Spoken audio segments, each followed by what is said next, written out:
Memang kalau kita perhatikan, hampir rata-rata pesan-pesan takwa ini ada setiap ceramah. Sehingga paling tidak orang yang ceramah itu selalu mengatakan atau bahkan membacakan ayatnya. Wasiat-wasiat takwa, bertakwalah, bertakwalah, bertakwalah kepada Allah. Terutama di hari Jumat ketika khutbah Jumat. Pertanyaannya adalah, apa itu takwa? Ada beberapa pengertian yang sudah kita pahami. Yang pertama adalah takwa itu menjalankan perintah, menjauhi larangan. Yang kedua, takwa itu sebagaimana Umar bin Khattab radhiyallahu anhu ketika bertanya kepada Ubay bin Ka'ab radhiyallahu anhu, apa itu takwa? Kemudian beliau menjawab, pernahkah engkau berjalan di satu lorong yang di situ penuh dengan duri? Apa yang kamu lakukan? Hati-hati, itulah takwa. Jadi hasil dari Ramadan ini, ketika kita itu memang betul-betul mencetak diri kita menjadi orang yang bertakwa, paling tidak, maka sudah mulai hati-hati. Hati-hati dalam apa? Berbicara. Hati-hati dalam apa? Makan. Hati-hati dalam apa? Mencari nafkah. Sudah mulai hati-hati kita. Tidak sembarangan. Coba maaf ini, nuwun sewu ini. Ini sering saya kadang-kadang diskusi ya sama istri saya itu begini. Dia punya grup WA sama-sama ummahat. Namanya ummahat kadang-kadang kan ada bisnis loh. Menawarkan apa? Barang. Misal masakan harganya berapa? Misalnya 5.000.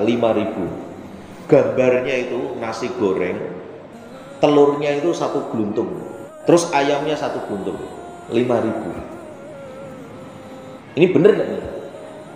Antara gambar ya dengan fakta. Setelah ditanyakan, oh itu telurnya bukan gluntungan gitu. Ternyata telurnya itu 1/4, ayamnya cuman sedikit. Ini kan beda. Coba, ini cara mencari nafkah dengan cara-cara seperti ini, antara gambar dengan kenyataan nggak sama, ini kan nggak benar, Pak. Bagi orang bertakwa itu tidak akan dilakukan. Ya kamu jualnya apa? Oh, telurnya cuma 1/4, kemudian ayamnya cuma sedikit, ya udah kamu foto kemudian ditawarkan sesuai dengan gambarnya. Banyak nggak sekarang? Banyak. Pete, wah sing digambar, apike ra karuan. Ternyata yang didol, yang dijual itu item-item, kecil-kecil. Ini kan nggak sesuai, benar nggak? Ini kan berarti nggak sama dengan aslinya. Banyak orang itu mencari nafkah dengan cara begitu. Pernah saya itu pesen barang ya melalui online. Wah ini tak pikir sesuai dengan iklannya, ternyata tidak sesuai. Kalau saya beli offline hanya 60.000, tapi dia jual 150.000. Bagi saya memang resiko. Saya kalau beli online resiko buang-buangan gitu loh. Bagus ya alhamdulillah, nggak bagus ya wis gitu loh. Tapi nek kowe niat ngapusi ya urusanmu kan gitu kan. Memang hasilnya besar. Tapi apakah dengan cara seperti itu akan menghasilkan keberkahan? Tidak. Tidak. Ya, maka antara gambar dengan kenyataan harus sesuai. Ini diantaranya. Kemudian yang ketiga, takwa itu sebagaimana di dalam Al-Qur'an disebutkan, ya ayyuhalladzina amanu taqullaha haqqa tuqatih, yaitu takwa yang benar. Karena dengan takwa inilah tadi akan menghasilkan 6 hal. Dimudahkan urusannya, diberikan rezeki dari arah yang tidak disangka, kemudian diberikan jalan keluar, dimuliakan oleh Allah, diberikan ilmu, bahkan menjadikan orang ini akhlaknya baik karena ketakwaannya.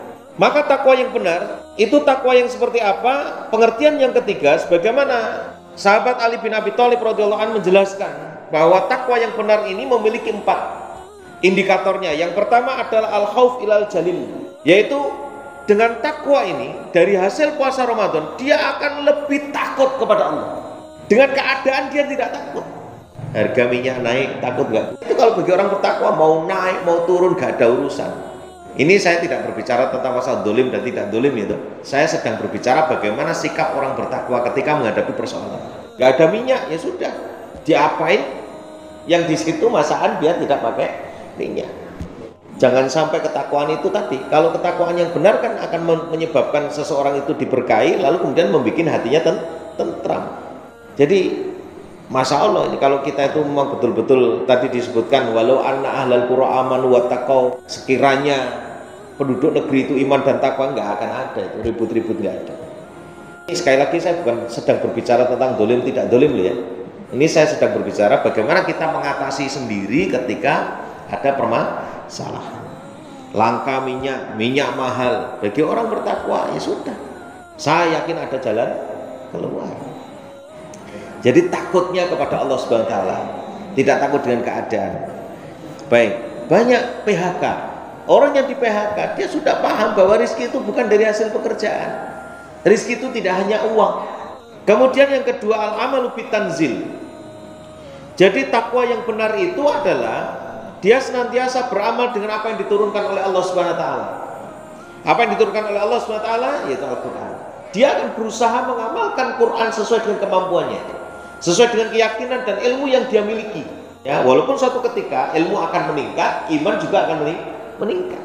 Jadi maaf ini kalau ibu-ibu yang belum menutup auratnya, harusnya setelah dia itu keluar dari Ramadan, ketika ada perintah menutup aurat, dia paham berarti dia harus menutup. Harusnya begitu kalau kita mau takwa yang benar dan puasanya menghasilkan ketakwaan. Al-amalu bitanzil begitu.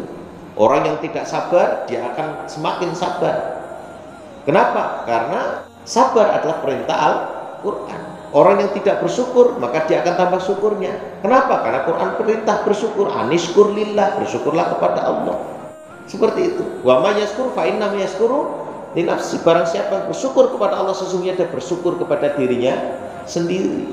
Ini berusaha untuk beramal apa yang Allah SWT firmankan di dalam Al-Quran. Kemudian yang ketiga, ini juga sering saya sampaikan, di antaranya takwa yang benar kata Ali bin Abi Thalib radhiyallahu anhu adalah al-qanaatu bil qalil. Qanaah walaupun sedikit. Yang kita pahami jamaah rahimakumullah, qanaah itu dalam bahasa Jawa adalah menerima apa yang datang dari Allah Subhanahu wa taala. Jadi apa yang datang dari Allah kita terima. Baik itu menurut kita itu baik atau menurut kita itu tidak baik. Menurut kita ya. Tapi dari sisi Allah, walaupun nampak tidak baik menurut kita, bisa jadi baik dan pasti baik kalau menurut saya. Apa yang datang dari Allah selalu baik. Jadi kalau kita itu mau menerima kebaikan yang datang dari Allah, artinya kita itu termasuk orang yang dalam bahasa Jawa disebut trimo ing pandu, al-qanaatu bil qalil. Ini diantaranya. Orang qanaah itu orang kaya.